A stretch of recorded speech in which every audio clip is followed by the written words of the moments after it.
Chapter 6. Pig and Pepper. For a minute or two, she stood looking at the house and wondering what to do next, when suddenly a footman in livery came running out of the wood. She considered him to be a footman because he was in livery, otherwise, judging by his face only, she would have called him a fish, and rapped loudly at the door with his knuckles. It was opened by another footman in livery, with a round face and large eyes like a frog.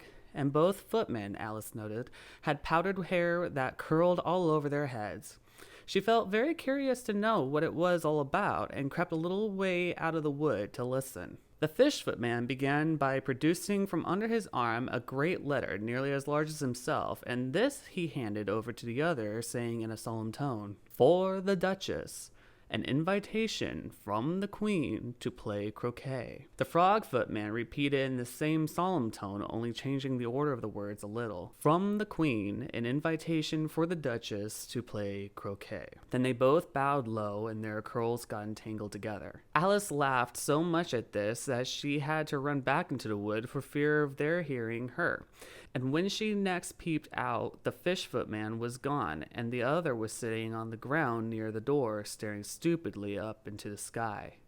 Alice went timidly up to the door and knocked. "There's no sort of use in knocking," said the footman, "and that's for two reasons. First, because I'm on the same side of the door as you are. Secondly, because they're making such a noise inside, no one could possibly hear you. And certainly there was a most extraordinary noise going on within, a constant howling and sneezing, and every now and then a great crash, as if a dish or kettle had been broken into pieces." "Please, then," said Alice, "how am I to get in?" "There might be some sense in you knocking," the footman went on without attending to her, "if we had the door between us. For instance, if you were inside, you might knock and I could let you out, you know." He was looking up into the sky all the time he was speaking, and this, Alice thought, decidedly uncivil. But perhaps he couldn't help it, she said to herself.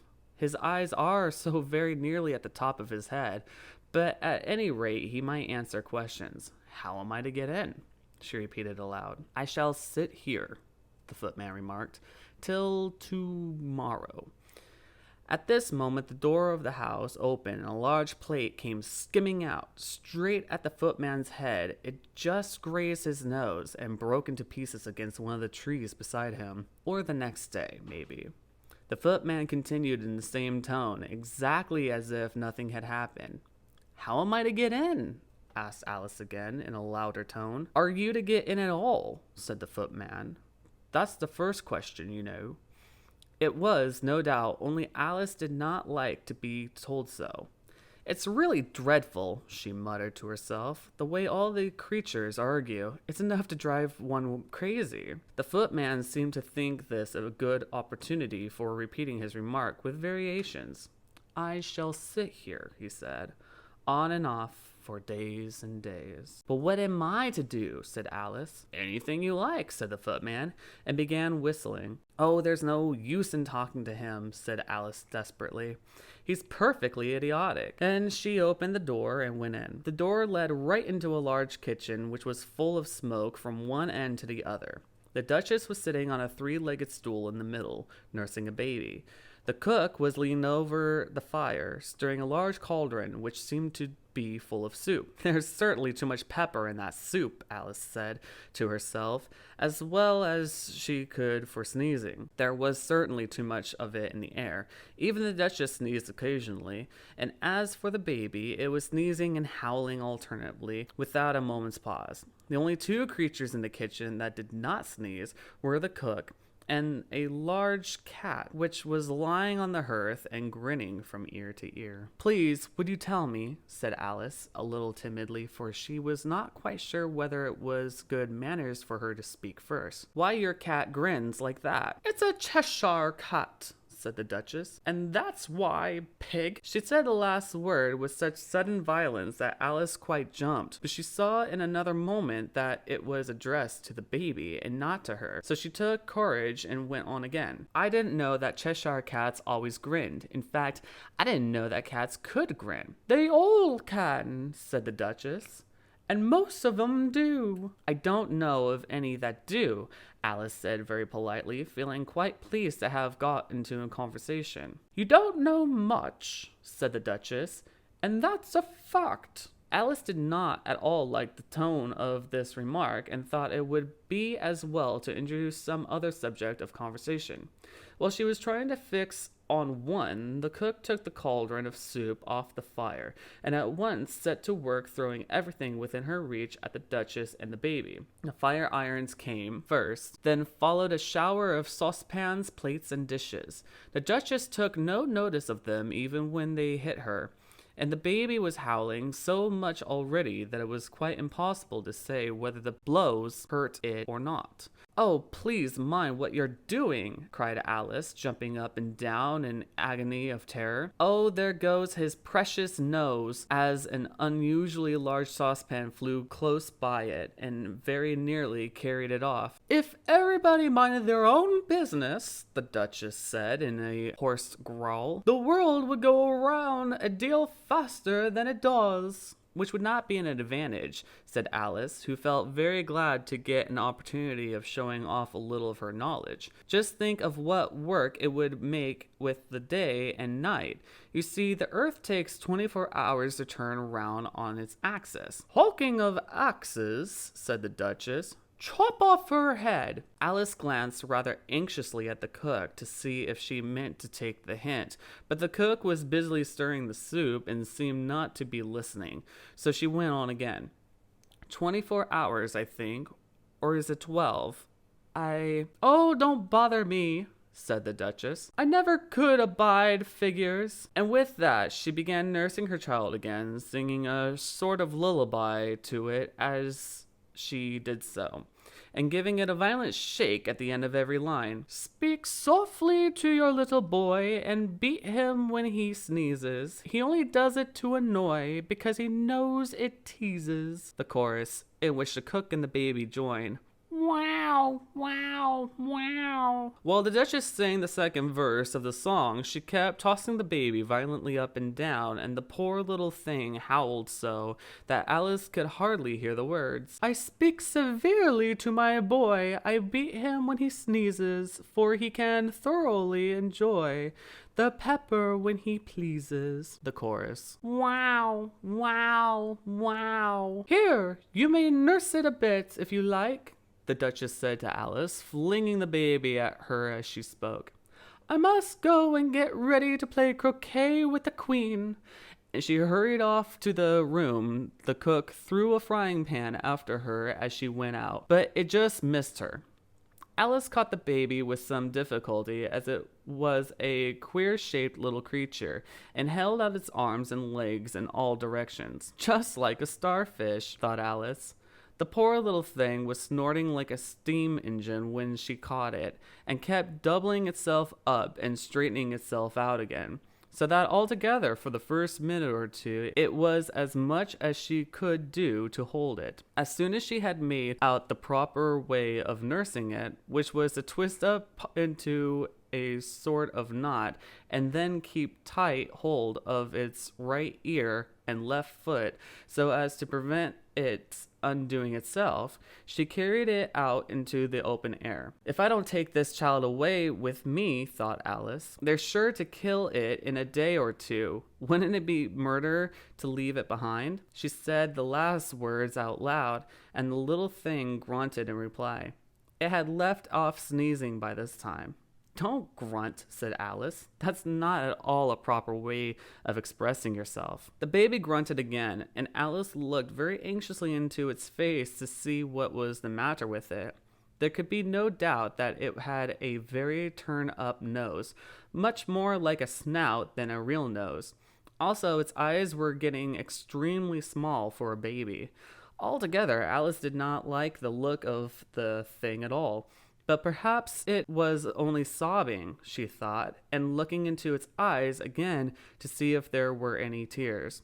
No, there were no tears. "If you're going to turn into a pig, my dear," said Alice seriously, "I'll have nothing more to do with you. Mind now." The poor little thing sobbed again, or grunted, it was impossible to say which.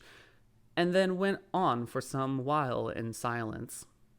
Alice was just beginning to think to herself, now what am I to do with this creature when I get it home? When it grunted again so violently that she looked down into its face in some alarm. This time there could be no mistake about it. It was neither more nor less than a pig, and she felt that it could be quite absurd for her to carry it further. So she set the little creature down and felt quite relieved to see it trot away quietly into the wood. If it had grown up, she said to herself, it would have made a dreadfully ugly child.